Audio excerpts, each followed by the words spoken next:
যারা সব সময় আস্তাগফিরুল্লাহ পড়ে তাদের রিজিকের কোনো টেনশন হয় না, রিজিক নিয়ে তাদের আর কোনো চিন্তা থাকে না।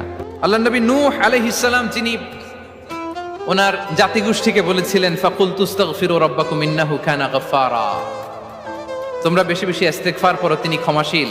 ইস্তেগফার করলে কি হবে? ইউরসিলিস সামাআ আলাইকুম মিদরারা, রহমতের বৃষ্টি বর্ষণ হবে, তোমাদের জমিগুলো উর্বর হবে। ওয়া ইউমদিদুকুম বিআমওয়ালি ওয়া বানিন, আল্লাহ তাআলা তোমাদেরকে সম্পদে বারাকা দিবেন, সন্তানে বারাকা দিবেন। ওয়া ইয়াজআল লাকুম জান্নাতিন ওয়া ইয়াজআল লাকুম আনহারা, তোমাদের ফসল ক্ষেতগুলো সবুজ শ্যামল হয়ে ভরপুর হবে, তোমাদের রিজিকে বারাকা নেমে আসবে। তাহলে আমরা যেন বেশি বেশি ইস্তেগফার করি।